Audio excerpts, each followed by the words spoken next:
Untuk bagian 1, soal nomor 1 adalah menurut analisis saudara, apakah jurnal penyesuaian dari jurnal koreksi sama atau berbeda? Jelaskan. Menurut analisis saya, jurnal penyesuaian dan jurnal koreksi itu berbeda karena jurnal penyesuaian digunakan untuk mencatat pendapatan atau biaya-biaya yang belum tercatat secara akurat pada periode akuntansi. Nah, sedangkan untuk jurnal koreksi itu digunakan untuk memperbaiki kesalahan pencatatan yang sudah terjadi pada periode sebelumnya. Atau dapat dikatakan jurnal penyesuaian itu berfokus pada penyesuaian atau transaksi yang masih perlu dicatat. Sedangkan untuk jurnal koreksi itu dia tuh terkait dengan kesalahan-kesalahan yang perlu diperbaiki lagi. Selanjutnya untuk soal nomor 2. Menurut analisis saudara, hal-hal mendasar apa saja yang membedakan antara pencatatan metode perpetual dengan metode periodik pada laporan keuangan perusahaan dagang? Menurut saya, perbedaan mendasar antara metode periodik dan metode perpetual adalah dalam pencatatan laporannya, keuangan perusahaan dagang melibatkan cara pencatatan persediaan dan pengakuan pendapatan penjualan. Nah, perbedaan yang pertama adalah dalam persediaan. Jika di metode perpetual, persediaan akan dicatat secara terus-menerus setiap kali terjadi transaksi. Nah, hal tersebut dilakukan perusahaan agar dapat mengetahui jumlah persediaan yang tersedia.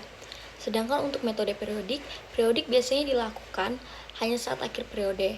Selama periode berjalan itu tidak ada pencatatan persediaan setiap kali terjadi penjualan atau pembelian. Perbedaan yang kedua adalah dalam penjualan. Di metode perpetual, pendapatan penjualan dicatat seiring terjadinya penjualan, memberikan visibilitas real time terhadap pendapatan, sedangkan untuk metode periodik, pendapatan hanya dicatat pada akhir periode berdasarkan total penjualan selama periode tersebut. Sekarang saya akan melanjutkan ke bagian 2, yaitu jurnal umum. Untuk jurnal umum nomor 1, pada tanggal 1 Desember, pembelian di sebelah debit dan utang dagang di sebelah kredit. Kenapa bisa seperti itu? Karena untuk pembelian sendiri dicatat di sebelah debit sebesar Rp12 karena pembelian barang dagangnya bertambah. Sedangkan utang dagang dicatat sebelah kredit. Kenapa? Karena dia melakukan pembelian secara kredit atau secara utang. Jadi dinamakan nama akunnya utang dagang. Utang dagang bertambah sebesar Rp12. Selanjutnya adalah nomor 2 Desember. Untuk 2 Desember ini utang dagang di sebelah debit dan persediaan barang dagangnya di sebelah kredit. Nah, kenapa? Karena dilakukannya retur sehingga persediaan barang itu juga berkurang karena retur pembelian tersebut. Nah, akun persediaan kan berkurang, maka dicatat di sebelah kredit sebesar Rp2. Selanjutnya adalah untuk nomor 3, 4 Desember, piutang dagang di sebelah debit, penjualan di sebelah kredit, harga pokok penjualan di sebelah debit, dan persediaan barang dagang di sebelah kredit. Kenapa bisa seperti itu?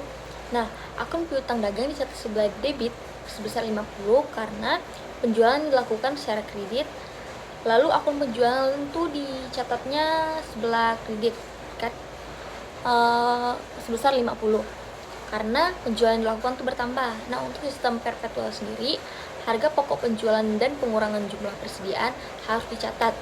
Nah, maka harga pokok penjualan dan persediaan barang dagang ini dicatat di jurnal ini. Nah, untuk akun harga pokok penjualan ini bertambah, maka dicatatlah di sebelah debit sebesar Rp15. Dan sedangkan untuk persediaan barang dagangan ini dicatat sebelah kredit karena penjualan tersebut mengurangi persediaan barang dagang. Selanjutnya saya akan menjelaskan nomor 4, pada tanggal 5 Desember, beban kirim penjualan di debit dan kasnya di kredit. Kenapa? Karena beban kirim penjualan kita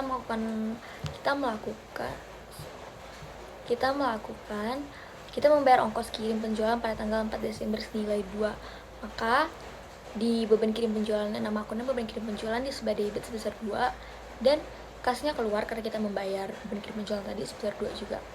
Nah, selanjutnya untuk nomor 5, 6 Desember, utang dagang di sebelah debit sebesar 10, diskon pembelian sebesar 1 di sebelah kredit, dan kas Rp9 di sebelah kredit. Kenapa? Untuk utang dagang kenapa dia masuk di debit? Karena kenapa dia 10? Untuk yang pertama adalah dia untuk di soalnya dia sebesar 12 sak semen kan yang dilakukan, akan tetapi kan di semennya tuh diretur 2, maka ada jadinya 10. Terus untuk diskon pembeliannya kenapa bisa 1? Karena 10 tadi kita kurang dengan 10% yang 10 determinan dengan 10 itu kita kurangi, maka dapatlah dia 1. Nah, kasnya juga 9 karena 10 dikurang 1%, dikurang 10%, maka dapatlah 9. Selanjutnya untuk nomor 6, kasnya di sebelah debit sebesar 49, diskon penjualan di sebelah debit sebesar 1, dan piutang dagang di sebelah kredit sebesar 50. Kenapa bisa seperti itu? Karena dia menerima pelunasan dari TB Umar atas transaksi tanggal 4 Desember di kasnya. Diskon penjualannya, kenapa dia masih bisa dapat? Karena kan kenapa ini ada diskon penjualan? Kenapa di kasnya 49? Karena dia tuh dapat diskon penjualan tadi. Nah, diskon penjualan dapat dari mana? Dari piutang. Dia kan harusnya jumlah bayarnya kan 50 jika dia dapat diskon. Nah, karena dia dapat diskon tadi 2 determinan 10, nah maka 50 tadi kita kurangi dengan 2%. Dapatlah dia ada 49.000 dan diskon yang didapatkan adalah 1. Ini hasilnya sebesar 141 di debit dan 141 di kredit. Selanjutnya di buku besar, untuk buku besar sendiri kita hanya untuk masukkan akun kas saja. Untuk akun kas sendiri itu pada tanggal 5 Desember, karena dia nggak ada saldo awalnya, jadi kita langsung pencatatan langsung pada tanggal 5 Desember. Dia itu kasnya di sebelah kredit sebesar 2, dan selanjutnya tanggal 6 Desember dia di kredit juga sebesar 9. Selanjutnya 8 Desember dia di sebelah debit sebesar 49. Nah, untuk hasilnya pertama kan untuk tanggal 5 Desember ini 2 di sebelah kredit, kita pindahan di saldo juga 2. Nah, selanjutnya tanggal 6 ini kan ada 9 di sebelah kredit. Nah, di saldo ini karena kredit tambah kredit maka dia bertambah, karena dari awalnya kredit kan, jadi kredit ketemu kredit maka dia bertambah. Selanjutnya untuk debitnya 49 tadi, kenapa pas dipindah jadi 38? Nah, karena dari hasil dari 11 di kredit tadi 11 dikurangin dengan 49, karena hasilnya kan nggak mungkin minus nih, dan kas tuh nggak bisa taruhnya di kredit, pasti taruhnya di debit, maka saya menaruhnya seperti ini. Itu menurut saya seperti itu.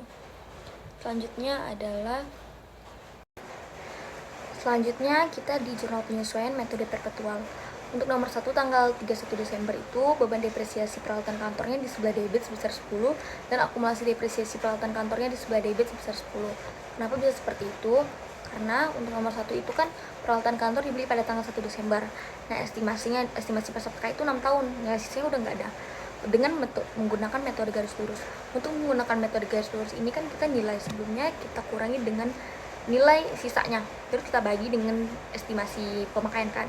Nah, karena ini nggak ada nilai sisa, untuk nilai sebelum peralatan kantor itu sebesar 40. Nah, 40 tadi kita bagikan dengan estimasinya peralatan kantor 60. Peralatan kantor 60 kita bagi dengan estimasinya 6 tahun kan, maka dapatlah dia 10. Selanjutnya untuk nomor 2, pada tanggal 31 Desember, beban asuransinya sebesar 10 dan asuransi dibayar di muka sebesar 10 di kredit, yang sebelumnya di debit ya. Nah, untuk beban asuransi sendiri, kenapa? Karena kita kan bayar asuransi kebakaran tuh untuk 1 Januari 2019 sampai 31 Desember. Nah, kita lihat dulu di neraca saldo sebelumnya, asuransi dibayar di mukanya kan 50 nih. Nah, 50 tadi kita bagi dengan tahun-tahunnya. Dengan ini dari tahun ke masa tahunnya itu berapa, dari 2019 ke 2023 kan, 2019, 2020, 2021, 2022, 2023.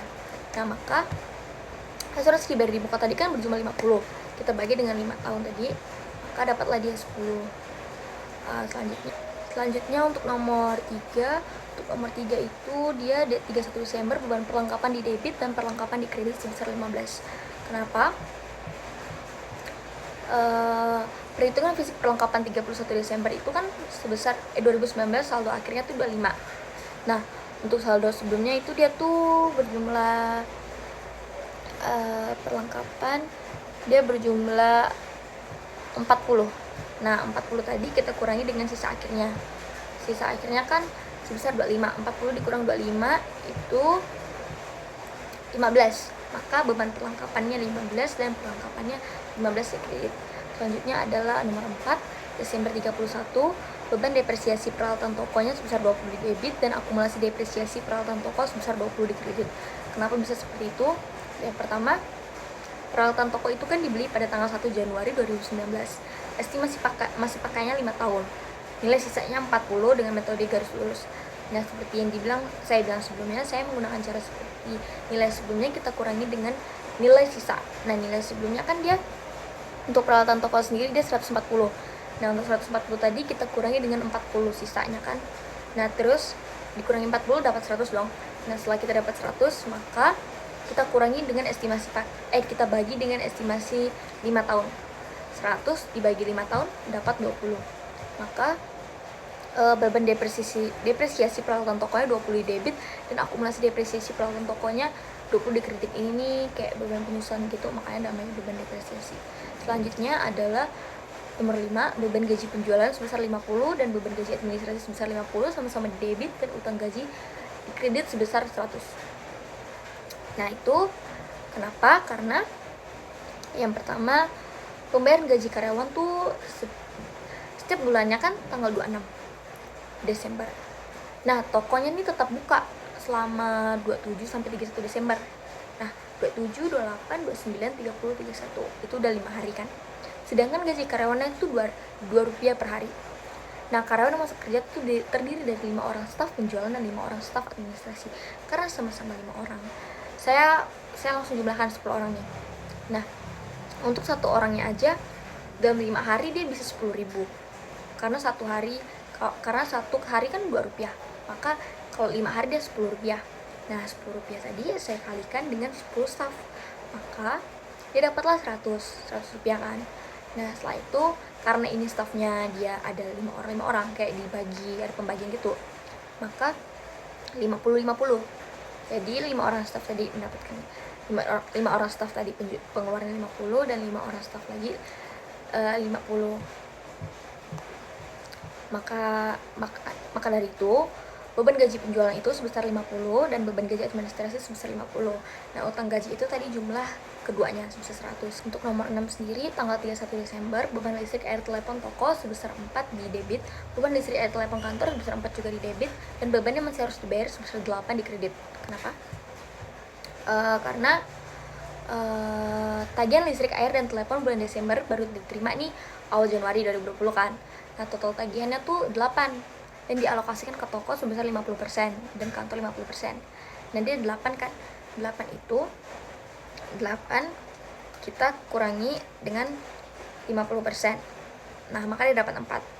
Jadi di beban listrik, air, telepon toko dia 54 sebesar 4 dan beban listrik, air, telepon kantor sebesar 4. Beban yang masih harus dibayar itu 8. Itu kan jumlah keduanya. Selanjutnya untuk nomor 7 ini utang bank, beban bunga di debit sebesar 6 dan utang bunga sebesar 6 di kredit. Kenapa? Karena utang banknya, untuk pertama utang banknya itu kan sebesar 30 nih di neraca saldo sebelumnya. 30 tadi kita kalikan dengan 30% dari per tahunnya selama 5 tahun kan. Nah, maka bunga per tahunnya itu sebesar 9 rupiah.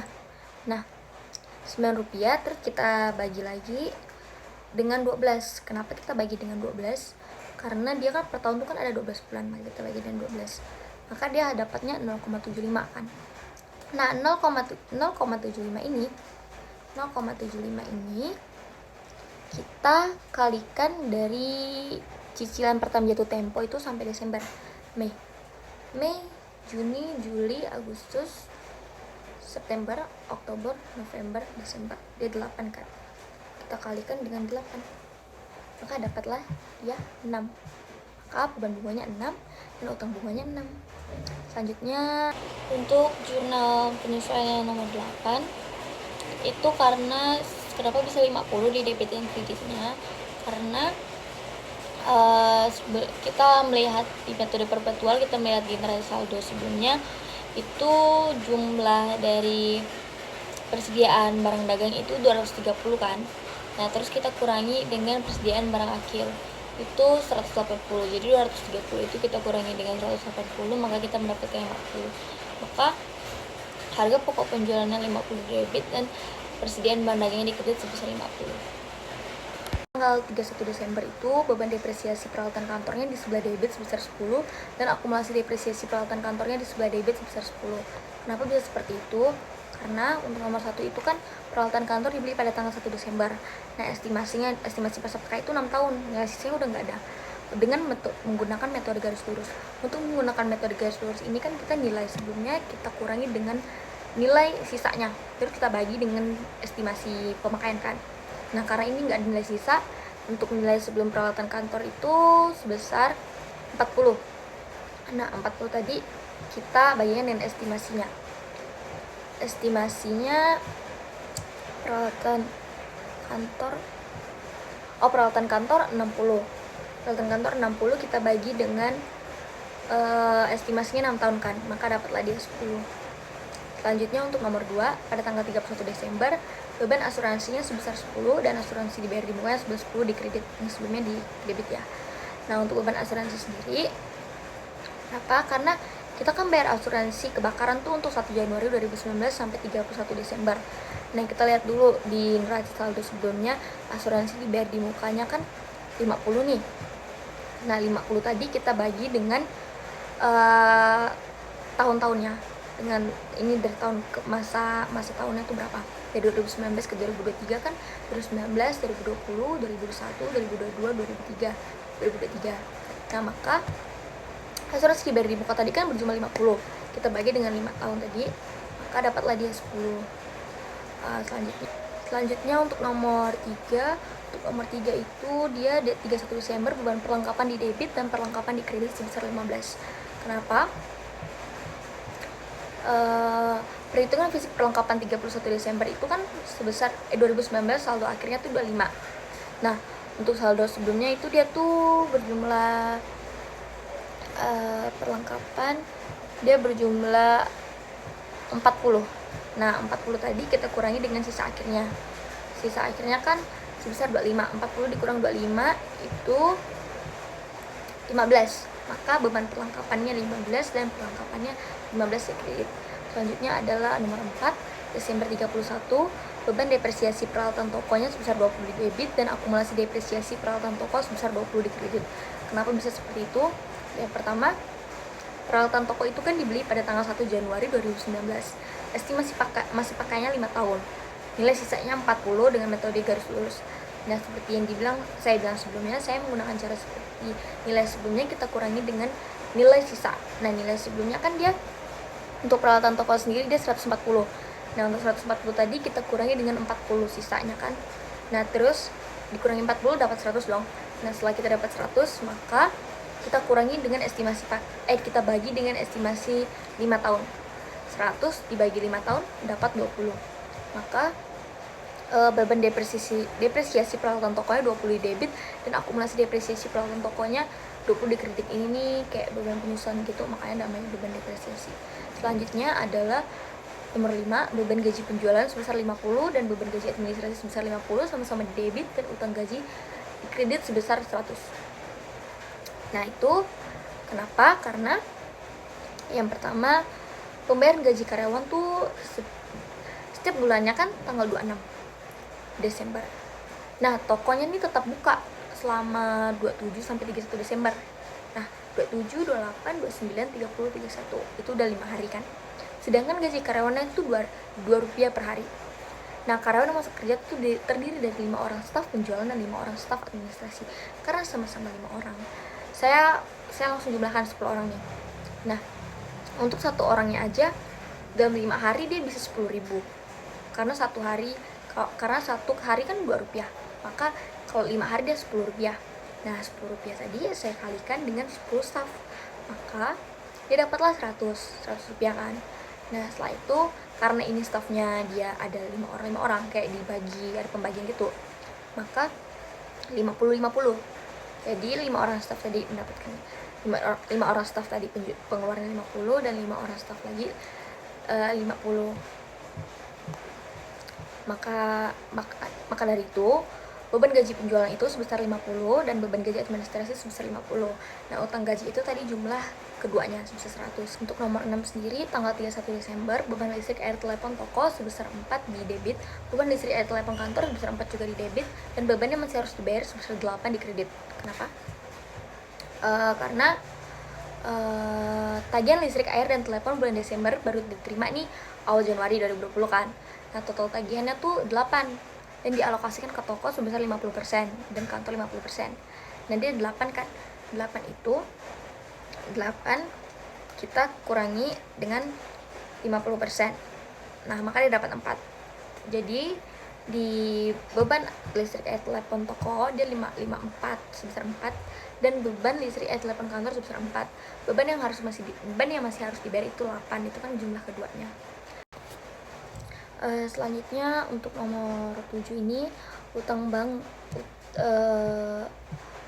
beban bunga di debit sebesar 6 dan utang bunga sebesar 6 di kredit.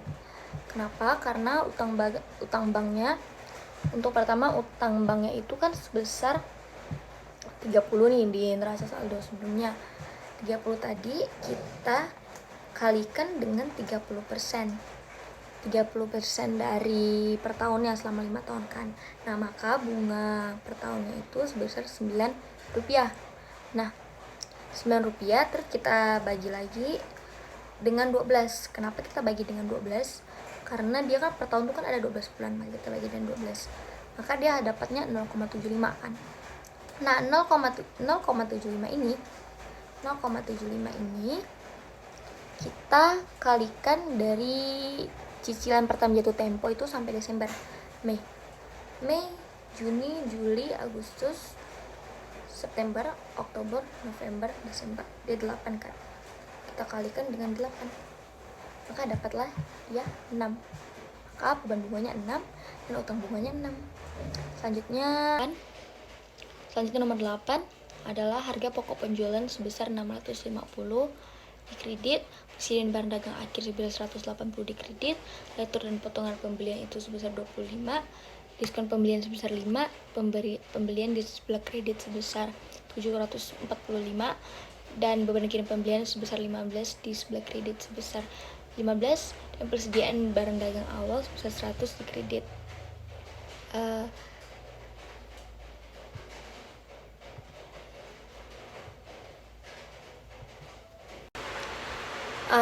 Kenapa bisa seperti itu? Untuk yang pertama karena saldo awal persediaan yang kita tuliskan sudah 100. Nah, terus kita tambah dengan pembeliannya kita lihat di jurnal umum sebelumnya, di neraca saldo sebelumnya, pembelian itu sebesar 745. Nah, 745 terus itu kita kurang dengan retur dan potongan pembeliannya. Nah, retur dan potongan pembelian itu kan sebesar 25 kan. Nah, terus dia tuh nggak cuma retur dengan potongan pembelian, tapi kita kurangin dengan diskon pembelian juga kan. Diskon pembeliannya itu sebesar Rp5. Nah, retur dan potongan pembelian kita kurangi dengan diskon pembelian, jadi sebesar 30 kan. Nah, pembelian tadi kita kurangi dengan 30, dapatlah 715. Nah, berarti pembelian bersihnya itu sebesar 715. Nah, 715 tadi kita tambah lagi dengan beban kirim pembelian. Untuk beban kirim pembelian sendiri itu sebesar Rp15.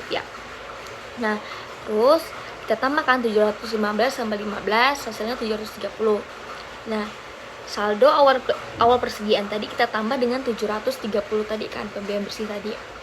Pembelian yang bersih yang ditambah beban kirim pembelian itu kita tambah dengan saldo awal persediaan. Nah, maka persediaan yang tersedia untuk dijual itu kan sebesar 830. Nah, terus kita kurangi dengan saldo akhir persediaan sebesar 180. Maka dapatlah di HPP-nya sebesar 650. Maka dari itu angka-angka di sini itu dari cara-cara yang saya jelaskan tadi. Selanjutnya, maka setelah kita mengerjakan semuanya, kita mendapatkan hasil akhirnya itu kan sebesar 1029 dan sebelah debit dan sebelah kredit juga 1029. Maka hasilnya seimbang. Selanjutnya untuk kertas kerja perpetual, sebelumnya kita masukin nama akun dari yang udah disediakan, nama-nama akun sebelumnya. setelah itu daftar saldo sebelum penyesuaian juga ini saya masukin dari data yang sudah disiapkan sebelumnya. Nah, untuk penyesuaian tadi ini kita masukin dari jurnal penyesuaian. Ini saya masukin dari jurnal penyesuaian. Seperti asuransi dibayar di muka tadi, di jurnal penyesuaiannya sebesar 50 di kredit. Nah, perlengkapan tokonya di kredit juga sebesar 10 dan akumulasi depresiasi pelan toko juga sebesar 15 di kredit. Semua yang dari jurnal penyesuaian itu dipindahkan ke sini sesuai nama akun yang tertera dan sesuai dengan debit dan kredit. Terus kita jumlahkan hasilnya. Jika hasilnya sama seperti jurnal penyesuaian tadi, maka berarti kita benar memindahkannya. Berarti saya benar memindahkannya. Selanjutnya, untuk daftar saldo setelah penyesuaian ini saya jumlahkan dari daftar saldo sebelum penyesuaian dan penyesuaian. Seperti untuk asuransi dibayar di muka ini kan dia 230 di debit. Nah, di penyesuaiannya dia di kredit sebesar 50. Nah, karena dia debit ketemu kredit, maka dia bakal ditambah 250, dia bakal dikurang. Karena debit ketemu kredit dia bakal dikurang, kalau debit ketemu debit dia bakal ditambah. Maka dapatlah dia 180. Nah, setelah daftar saldo penyesuaian ini kejumlahkan, sesuai jumlahnya kayak 250 yang untuk kas di BNI dia sama 250, di piutang dagang dia 450 sama 450 karena dia nggak ada teman. Kalau asuransi dibayar muka dia 230 dikurang dengan 50 karena debit sama kredit, dapatlah dia 180. Dia penulisannya di debit karena dari awalnya kan di debit, maka ditulisnya debit. Kalau dari awal dari kredit maka ditulisnya di kredit. Setelah semuanya kita jumlahkan kan, saya jumlahkan, jika saya mendapatkan hasil yang seimbang maka ini benar. Selanjutnya laporan laba rugi. Nah, laporan laba rugi ini dari pendapatan dan beban-beban. Nah, dari saya masukin dari penjualan sampai dengan beban bunga, kita pindahin aja angkanya debit kredit. Maka setelah itu untuk yang di debit saya mendapatkan hasil 1149 dan di kredit sebesar 1960. Nah, dia nggak balance kan, maka kita harus menemukan balance-nya. Maka saya mengurangkan dengan 1960 tadi saya kurangi dengan 1149, dapatlah di 811. Itu merupakan labanya kan. Terus laba bersihnya selanjutnya dapatlah 1149 tadi saya tambahkan dengan 811, maka dapatlah 1960. Selanjutnya adalah untuk di bagian laporan posisi keuangan. Untuk laporan posisi keuangan sendiri dia sama seperti tadi, kita tinggal pindahkan sama seperti laporan laba rugi, akan tetapi ini dari kas sampai dividen saja.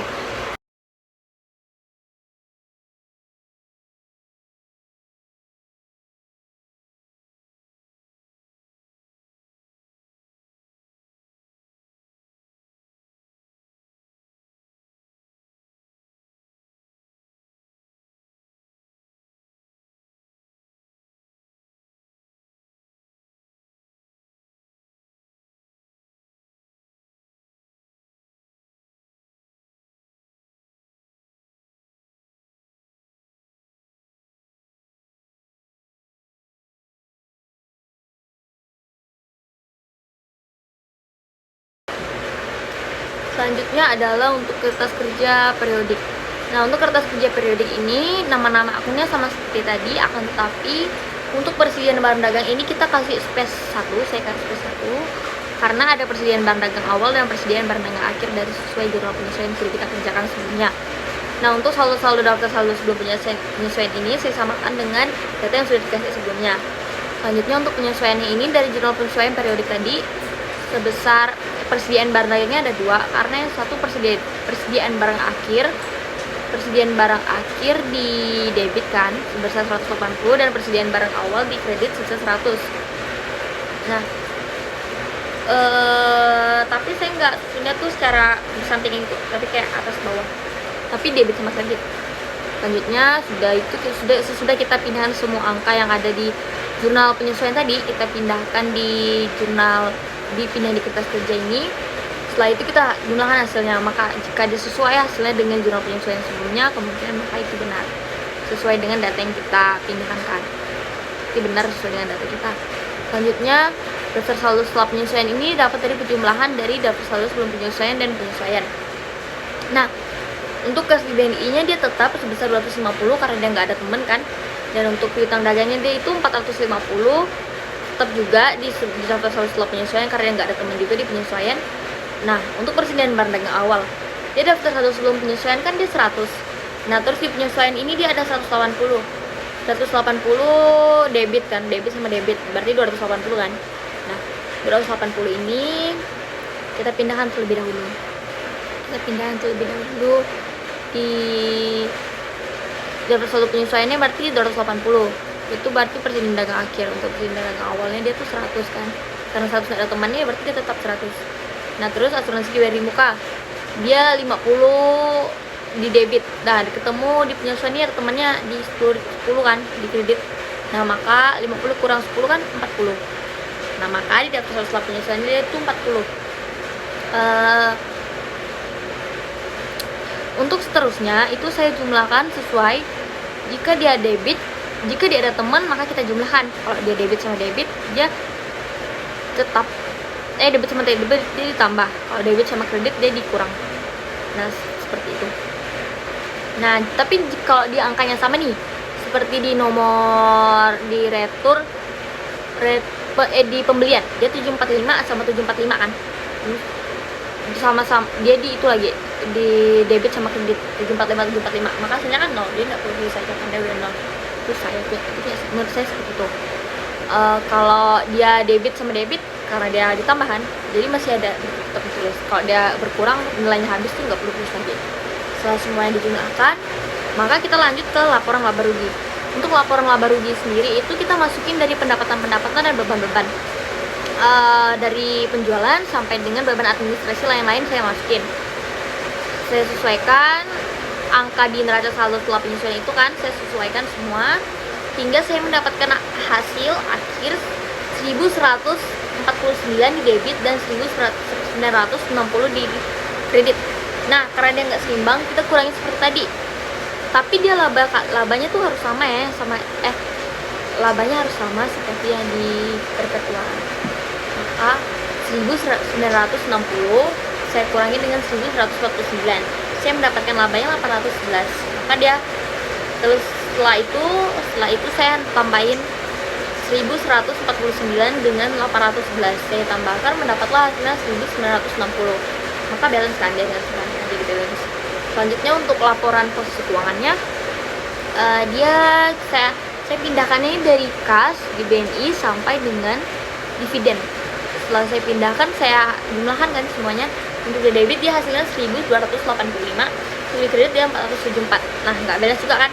Nah, kita tambahkan, kita kurangi 1284 dikurang 474, dapatnya 811. Maka labanya seimbang kan sama yang sebelah. Dan sama perpetual juga dia seimbang, jadi benar kan, jadi benar. Dan setelah itu udah kita kurangi, kita dapat 811 nih. Nah, 474 tadi kita tambah lagi dengan 811 biar hasil bawahnya itu seimbang. Maka dapatlah dia 1285.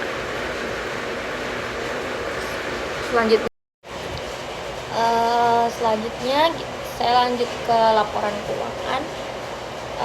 Pertama untuk laporan laba rugi. Untuk laporan laba rugi ini saya masukin dari pendapatan. Pendapatan itu kan terdiri dari penjualan. Nah, penjualannya sebesar 1960, ini saya ambil dari kertas kerja tadi. Terus saya kurangin dengan retur dan potongan penjualan sebesar 30. Terus diskon penjualan juga saya kurangin sebesar 25. Saya jumlahkan terlebih dahulu pengurangan retur dan diskon tadi.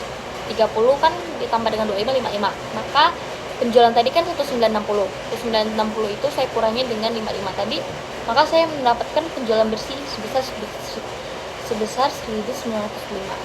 Nah, setelah itu saya kurangi nih penjualan bersih tadi dengan harga pokok penjualan agar saya tahu laba kotor yang saya dapetin itu berapa. Nah, harga pokok penjualannya kan 650. Nah, maka 1905 tadi kita kurangi dengan harga pokok penjualan sebesar 650. Dapatlah dia laba kotornya sebesar 1255. Nah, selanjutnya saya lanjut ke beban usahanya. Beban usaha dari beban penjualan terlebih dahulu. Untuk beban penjualan itu terdiri dari beban gaji penjualan itu sebesar 180, beban sewa sebesar 20, beban depresiasi peralatan toko sebesar 20, beban perlengkapan toko 15, beban kirim penjualan 10, beban listrik air telepon toko 19, beban iklan 15, beban penjualan lain-lain 40. Nah, totalnya tuh kita totalin semua dari beban gaji penjualan sampai beban penjualan lain-lain itu kita tambahin semua. Saya mendapatkan hasilnya 319 total beban penjualan kan. Selanjutnya ke total beban administrasi.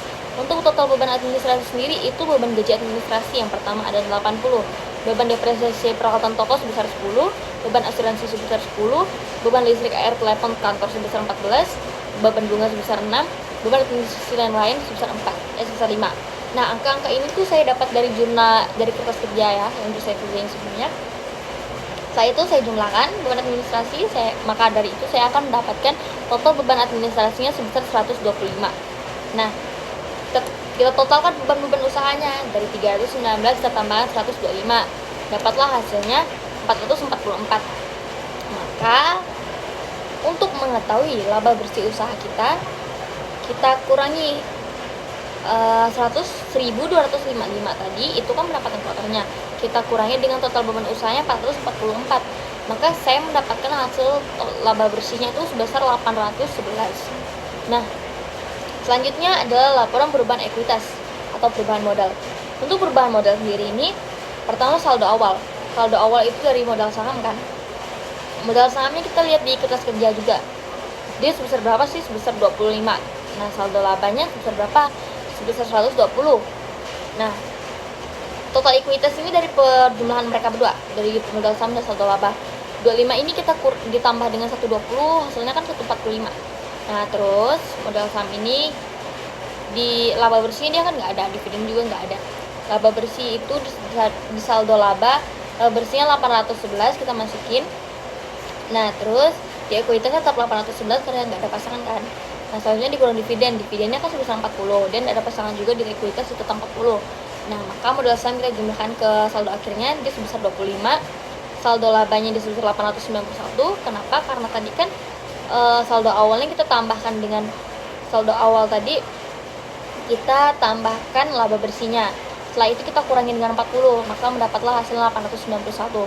Total ekuitasnya juga seperti itu, 145 kita tambah dengan 811, kita kurangi dengan 40 dan dapatlah hasilnya 916. Selanjutnya untuk laporan posisi keuangannya. Untuk laporan posisi keuangannya sendiri, pertama kita masukin dari aset. Aset itu terdiri dari aset lancar dan aset tetap. Aset lancar yaitu ada kas, piutang dagang, persediaan barang dagang, asuransi dibayar di muka, perlengkapan toko. Untuk kasnya sendiri 250, untuk piutang dagangnya 450, persediaan barang dagangnya 180, asuransi dibayar di mukanya 40, perlengkapan tokonya 25. Nah, total aset lancar tadi kita totalkan semua, maka kita akan mendapatkan totalnya sebesar 945. Selanjutnya aset tetap. Nah, aset tetap ini terdiri peralatan toko, akumulasi depresiasi peralatan toko, peralatan kantor, dan akumulasi depresiasi peralatan kantor. Nah, untuk ini nih 135 kan pasti bingung, pasti kalau ngeliat gini aja bakal bingung, kok saya bisa mendapatkan 135, padahal kalau ditotalkan semua seharusnya nggak kayak gitu. Nah, kalau aset tetap ini dari peralatannya ke akumulasinya itu bakal dikurangin. Seperti peralatan toko, dia ketemu akumulasi depresiasi peralatan toko nih di bawahnya, dia nggak bakal ditambah, dia tuh dikurang. Nah, peralatan toko ketemu akumulasi depresiasi peralatan toko kan sebesar 40 dan 140. Nah, 140 kita kurangin dengan 40 itu dapatlah di 100. Terus ketemu lagi peralatan toko, dia sebesar 60, kita tambah lagi 100 tambah 60 maka 160. Selanjutnya akumulasi depresiasi peralatan kantornya, karena kita ketemu 25 jadi 160 tadi kita kurangin 25 maka dapatlah dia 135. Nah, akan tetapi saya melakukan cara yang lebih mudah menurut saya. Dengan peralatan toko dan peralatan kantor saya jumlahkan terlebih dahulu 140 dan 60, maka dia dapatlah 200. Nah, dan akumulasinya saya jumlahkan juga 25 dan 40, maka dia hasilnya 65, maka 100, maka 200 tadi saya kurangi dengan 65 dapatlah dia 135. Nah, maka total asetnya itu 1080. Kenapa bisa? Karena saya jumlahkan dengan total aset lancar dan total aset tetap saya tambahkan, dapatlah dia 1080. Selanjutnya liabilitas. Untuk liabilitas itu terbagi liabilitas lancar, liabilitas jangka panjang. Nah, untuk liabilitas lancar itu terdiri dari utang dagang, utang gaji, beban yang masih harus dibayar, utang bunga, bagian lancar, utang bank. Untuk utang dagangnya sendiri dia sebesar 20. Untuk utang gajinya sebesar 100, beban yang masih harus dibayar 8, utang bunga 6, utang bank 7,5. Ini semua saya dapatkan di kertas kerja, terkecuali utang bank. Utang bank ini saya sederhanakan lagi, bisa dibilang seperti itu. Untuk di kertas kerja kan dia sejumlah 30. Nah, untuk yang di utang bank liabilitas selanjutnya saya kurangi dengan 75%. 7,5 tadi 30 itu saya kurangi dengan 75%, maka saya mendapat 75%, maka saya mendapatkan 7,5. Nah, total liabilitas selanjutnya ini dari pertambahan 20, 100, 8, 6, dan 7,5. Dapatlah 141,5. Selanjutnya liabilitas jangka panjang. Untuk liabilitas jangka panjang sendiri ini ada utang bank. Utang bank ini yang tadi kan 30. Dia kan dikurangi 7,5% sama 75% dan 25%. Nah, untuk yang liabilitas jangka panjang ini kita cuma kurangin 25%. Nah, 30 kita kurangin 25%, maka dia dapatlah 22,5. Nah, total liabilitas jangka panjangnya berarti 22,5 kan. Nah, untuk total liabilitasnya berarti 141 tadi kita tambahkan dengan 22,5. Dapatlah dia 164. Nah, untuk ekuitas selanjutnya. Untuk ekuitas ini modal saham. Modal saham dan saldo laba ini kita ambil dari perubahan keuangan. Perubahan ekuitas tadi modal sahamnya kan 25 dan saldo labanya 891. Nah, terus kita jumlahkan kalau ekuitas 891 kita tambahkan dengan 25, dapatlah ada 916. Nah, setelah itu untuk mendapatkan total liabilitas dan ekuitas, saya tambahkan 916 total ekuitas dan total liabilitas saya tambahkan 916 ditambah 164. Dapatlah dia 1080, maka laporan posisi keuangannya kan seimbang. Berarti ini benar. Sekian penjelasan dari saya, mohon maaf jika tidak dapat dimengerti. Semoga dapat bermanfaat bagi semua. Terima kasih.